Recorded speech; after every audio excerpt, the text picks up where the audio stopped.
কেউ কেউ বলছে বিহার দখল করব, উড়িষ্যা দখল করব। আমি বলি ভাই, ভালো থাকবেন, সুস্থ থাকবেন, সুন্দর থাকবেন, কিন্তু এত বড় হিম্মত আপনাদের কেন কারো নেই যে বাংলা, বিহার, উড়িষ্যা সব নিয়ে নেবেন আর আমরা বসে বসে লালিপপ খাবো?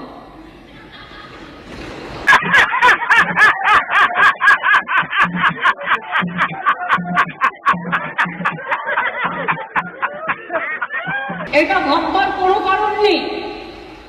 আমরা যথেষ্ট সচেতন নাগরিক এবং আমরা যথেষ্ট সক্রিয়, কিন্তু আমরা ধৈর্যের পরীক্ষা দিই। তার কারণ এটা আমরা রবীন্দ্রনাথ ঠাকুরের কাছে শিখেছি যে আগুনের পরশমণি ছোঁয়াও প্রাণী, এই জীবন পূর্ণ করো, এই জীবন পূর্ণ করো, এই জীবন পূর্ণ করো। তাই আমি মনে করি ভারতবর্ষের অখণ্ড আমাদের সকলের অখণ্ড, এবং আমরা সবাইকে রক্ষা করব। এটাই আপনাদের সকলকে আমি আবেদন জানিয়ে গেলাম। যেহেতু হাউস চলছে, লোকসভাতেও আমাদের মেম্বাররা নিশ্চয়ই আলোচনা করবেন সুযোগ পেলে। কাজে যিনি গেছেন ক্যাবিনেট সেক্রেটারি, আমরা আশা করি তার দৌত্য সফল হোক, শান্তি ফিরে আসুক। বাংলাদেশের রাজনীতির সাথে আমাদের রাজনীতির সম্পর্ক নেই। ওরা কে কি রাজনীতি করবে সে নিয়ে আমরা কোনো কথা বলতে চাই না, কিন্তু আমাদের দেশের যে ধর্ম নিরপেক্ষতা, যে গণতন্ত্র, যে সংবিধান, আমরা যেন সেটাকে মেনে চলি। আমরা যেন অন্য কোনো উস্কানিতে কোনো উস্কানি না দিই, এটুকুই আমার আবেদন। কথা কি ক্লিয়ার না ভেজাল আছে? আই মাস্ট সে, আমি অ্যাপিল করছি তাদের কাছে, এটা উত্তরপ্রদেশ নয় যে আপনাদের ব্যান করে দেবে, এটা উত্তরপ্রদেশ নয় বা রাজস্থান নয় যে আপনাদের অ্যারেস্ট করে নিয়ে যেভাবে সাংবাদিকদের উপর অত্যাচার হয়েছিল, আমার কাছে ছবি আছে, সেটা করব। কিন্তু আমি নিশ্চয়ই আবেদন করতে পারি, অনেকগুলো ফেক ভিডিও বাজারে চলছে, কোনো একটা পলিটিক্যাল পার্টির পক্ষ থেকে কিছু ফেক ভিডিও চালিয়ে আগুন লাগাবার চেষ্টা করা হচ্ছে। প্লিজ দয়া করে, অনুগ্রহ করে উভয় সম্প্রদায় এর থেকে বিরত থাকুন। আমরা কেউ কিন্তু কারো পক্ষে নয়, সবাই কিন্তু সবার পক্ষে, এটা মাথায় রাখতে হবে।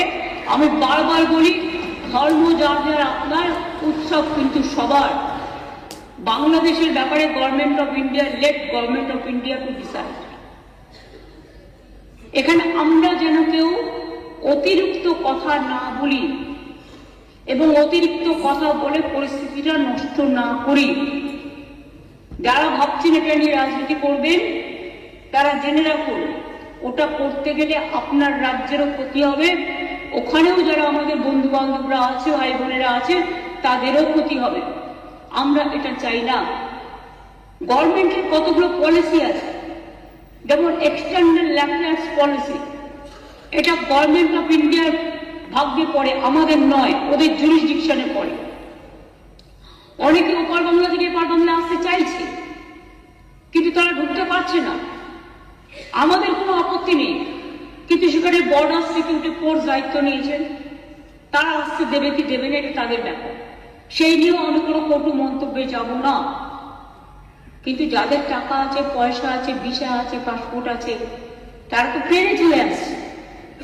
প্লেন তো আসছে, প্লেন তো চলছে, ট্রেন তো চলছে, কিন্তু গরিব মানুষগুলো যাদের কাছে হয়তো কিছু নেই, তারা আসতে গেলে পারছে না, তারা বাধা পাচ্ছে বিএসএফ এর কাছে। আমাদের হাতে কিন্তু বর্ডার নেই, এটা মাথায় রাখবেন। তাই আমি সবাইকে বলবো, এমন কোনো কথা যাতে আমরা না বলি, যাতে কোনো আমাদের পক্ষও নয়, এ পক্ষও নয়, ও পক্ষও নয়। আমি সবাইকে আবেদন করছি যাতে কোনো অতিরিক্ত কোনো প্ররোচনা সৃষ্টি হতে পারে। আমি যতদূর জানি কালকে ফরেন সেক্রেটারি যাবেন বাংলাদেশে, আজকেই যাচ্ছেন, কালকে ওদের মিটিং আছে। সুতরাং লেট দেম ডিসাইড। এই ব্যাপারে আমি পরিষ্কার বলি, এক্সটার্নাল অ্যাফেয়ার্স এর ব্যাপারে উই নেভার ইন্টারফেয়ার। আমাদের দলের পলিসি হচ্ছে, এবং আমাদের সরকারেরও, আমরা সবসময় এই ব্যাপারে গভর্নমেন্ট অফ ইন্ডিয়া যে গাইডলাইন্স দেয় এক্সটার্নাল অ্যাফেয়ার্স যে গাইডলাইন্স দেয় এটা কিন্তু আমরা মেনে চলি। এটা হাস্যকর, হাস্যকর, এই দেশের জনগণের জন্য হাস্যকর।